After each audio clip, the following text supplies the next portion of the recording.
Analysis doctor DP Singh, देवभूमि health care से। आज हम इस पर चर्चा कर रहे हैं सीमेन एनालिसिस क्या है और इसका इम्पोर्टेंस क्या है। जैसा कि आप फिगर में देख रहे हैं, यह एक मेल जेनिटल ऑर्गन का एक पिक्चर है, एनिमेटेड डायग्राम। यहाँ पे टेस्टिस है दो, वन पेयर, एक राइट और लेफ्ट। इसका काम है स्पर्म बनाना। यहाँ पे दो होता है, ये दो तरफ vast difference tube like structure जो स्पर्म को कैरी करता है। यह स्पर्म यहाँ से बनने के बाद यहाँ पे आके स्टोर होता है, एम्पुला बोलते हैं। ये दोनों तरफ सेमिनल वेसिकल है जो सेमिनल फ्लूइड बनाता है। यहाँ पे प्रोस्टेट ग्लैंड है, यह प्रोस्टेट फ्लूइड बनाती है। और यहाँ पर यह ब्लैडर, यूरिनरी ब्लैडर, जो ब्लैडर से यूरिन बनाता है। यहाँ से ये पेनिस हो गया और इसमें बल्बल यूरेथ्रल ग्लैंड हो गया। ये पूरा जेनिटल ट्रैक्ट का पार्ट है। होता क्या है कि यहाँ जो टेस्टिस है, यह एक दिन में लगभग 4 से 5 करोड़ स्पर्म बनाता है। यहाँ से दोनों तरफ मिला करके लगभग 8 से 10 करोड़ स्पर्म 24 घंटा बनता है। यह स्पर्म यहाँ से आकर के और एम्पुला में आके स्टोर होता है। और ये तो रास्ता यूरिन का है। जब यूरिन बाहर निकलता है तो सीमेन नहीं निकलता है, जब सीमेन निकलता है तो यूरिन नहीं निकलता है। दोनों का रास्ता एक कॉमन है, यहाँ से कॉमन बनता है। इसलिए हम लोग यूरोजेनिटल सिस्टम पढ़ते हैं फिजियोलॉजी के चैप्टर में।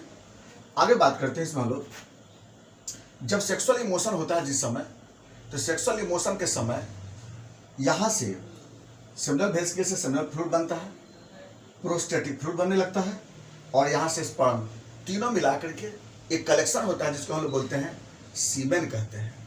तो सीमेन एक फ्लूइड होता है जो कि सेक्सुअल इमोशन के समय मेल के जेनिटल ऑर्गन से बन करके यह इजाकुलेट होकर बाहर निकलता है, जिसको सीमेन कहते हैं। सीमेन एक बार जब इजाकुलेशन होता है तो लगभग 2 से 5 ml सीमेन बाहर निकलता है। इस 2 से 5 ml सीमेन में अगर आप देखेंगे तो लगभग आपको सीमेन में क्या क्या होता है बताते हैं। 70% सेमिनल वेसिकल का फ्लूइड होता है। सेमिनल वेसिकल फ्लूइड, ये जो बोले था ये दोनों तरफ बड़ा, ये इसमें आपका लगभग 15% जो होता है ना, वो प्रोस्टेटिक फ्लूइड होता है। प्रोस्टेटिक फ्लूइड ये वाला। इसमें आपका 10% जो होता है ना, ये आपको स्पर्मेटोजोआ होता है, स्पर्मेटोजोआ। और जो 5% जो होता है वो आपका बल्बो यूरेथ्रल फ्लूइड होता है। 5% क्या होते हैं? Bulbo urethral fluid. सब मिलाकर के आपको सीमेन बाहर निकलता है। अब इसी सीमेन के बारे में बात करने जा रहे हैं कि सीमेन का एनालिसिस क्यों करते हैं। सीमेन का एनालिसिस करते हैं जब किसी मेल में किसी तरह का जो क्रोमोसोमल डिजॉर्डर्स है, सीमेन इजाकुलेट नहीं हो पा रहा है, सेकेंडरी सेक्सुअल की ग्रोथ की डिजॉर्डर्स हो रही है, या फिर मैरिज तो हो गया लेकिन वह फर्टाइल नहीं हो पा रहा है, उस केस में हम सीमेन एनालिसिस करा के देखते हैं। या फिर अगर बाय द वे कभी डोनेट करना हो किसी को सीमेन, उस केस में भी हम लोग सीमेन एनालिसिस करते हैं, डोनेट करने के लिए भी। तो डोनेट करने के लिए या फिर अपना फर्टिलाइजेशन को जानने के लिए, फर्टिलिटी को जानने के लिए सीमेन एनालिसिस कराते हैं। अगर आपको लग रहा हो कि मेरा सीमेन पतला है या सीमेन में कोई आपका अमाउंट बहुत कम है, इजाकुलेशन सही ढंग से नहीं हो रहा है, मास्टरबेशन करते समय सीमेन बाहर नहीं आ रहा है, उस सारे केस में करा के देखना चाहिए कहाँ पे दिक्कत हो रही है। इसके लिए हमको करना क्या चाहिए? सबसे पहले 3 to 5 डेज एब्सटिनेंस होना चाहिए। 3 to 5 डेज का मतलब कि 3 से 5 दिन तक कोई भी इजाकुलेशन नहीं होना चाहिए। इसके बाद हम क्या करते हैं, पेशेंट को बोलते हैं सीमेन को लाने के लिए, कलेक्शन करके लाने के लिए। अगर लेबोरेटरी के बगल में अगर रूम है तो 5 मिनट के अंदर ये सीमेन आ जाना चाहिए। अगर भाई दूर अगर है तो हॉस्पिटल में ही कहीं ना कहीं रूम में उसका कलेक्शन करना चाहिए। अगली पॉइंट, निकालने का तरीका होता है मास्टरबेशन प्रोसेस से। इससे हम लोग क्या करते हैं, वाइड माउथ वाले एक कंटेनर लेते हैं, प्लास्टिक का आता है, उसी में इसको मास्टरबेशन प्रोसेस से इजाकुलेट करके बाहर निकालते हैं। अगली पॉइंट, हम क्या बोले कि इसका जांच तुरंत स्टार्ट हो जाता है लैब में। सीमेन निकलने के 5 मिनट के बाद से इसका जांच स्टार्ट हो जाता है। इसीलिए यह बोले हैं कि लैब में जितना जल्दी हो सके सीमेन आ जाना चाहिए। अब आते हैं एनालिसिस में कौन कौन सी जांच करते हैं। एनालिसिस में जनरली 3 तरह का जांच होता है। पहला है इसमें फिजिकल एग्जामिनेशन, दूसरा केमिकल एग्जामिनेशन और तीसरा microscopic examination. Physical, chemical, microscopic. Physical में क्या होता है, पहला आप लोग करते हैं लिक्विफिकेशन टाइम, वॉल्यूम, पहला वॉल्यूम है, वॉल्यूम कितना अमाउंट में है वो जानना जरूरी है, कितना अमाउंट में होना चाहिए। हम बताया आपको 2 से 5 ml होना चाहिए, जितना है उतना आप वॉल्यूम को एक्यूरेट आप उसको लिख सकते हो कि 1 ml है, 2 ml है, कितना है। तो पहला वॉल्यूम देख लेते हैं, वॉल्यूम घटा रहेगा बढ़ा रहेगा, इसका इलाज है, हम बताएंगे आपको, अगला वीडियो में बताएंगे आपको कि वॉल्यूम में अगर बढ़ गया है कौन सा इलाज करेंगे हम लोग, घट गया है तो कौन सा इलाज करेंगे, सब बताएंगे आपको हम। नंबर 2, दूसरा होता है कलर। कलर में क्या होता है कि अगर सीमेंट का कलर अगर नॉर्मल में ब्राउनिश होता है, ये ग्रेइश कलर, सॉरी ब्राउनिश नहीं, ग्रेइश कलर, हाँ ब्राउनिश नहीं बोलते हैं, ग्रेइश बोलते हैं, तो नॉर्मल ग्रेइश कलर होता है।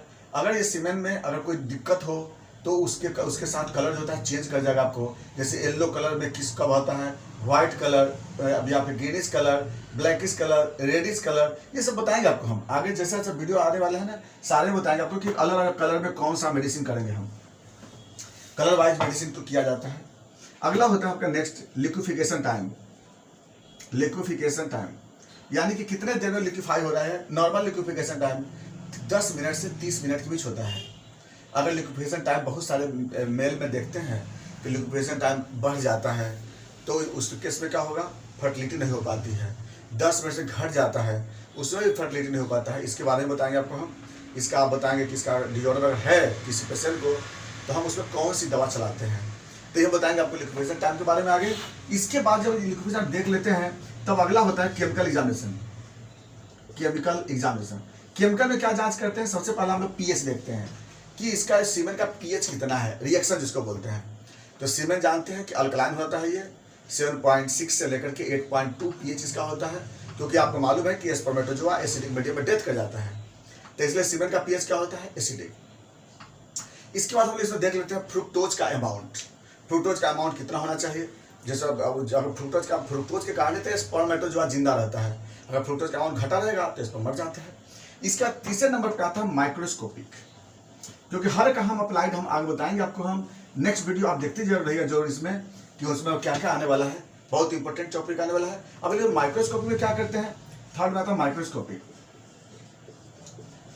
माइक्रोस्कोपिक में क्या करते हैं, सबसे पहला काम करते हैं हम लोग इसमें देखते हैं इसका मोटिलिटी, इसमें मोटिलिटी कितना होता है, मोटिलिटी।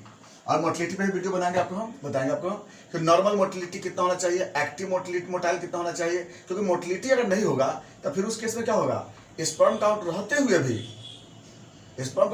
भी फर्टिलिटी नहीं हो पाता है। इसीलिए हमें मोटिलिटी बहुत जरूरी होता है कि उसमें कितना एक्टिव मोटाइल कितना है, एक्टिव मोटाइल कितना होना चाहिए, तो एक्टिव मोटाइल लगभग 80% होना चाहिए, स्लगिश लगभग वहां पे 10% होना चाहिए, और नॉन मोटाइल 10%।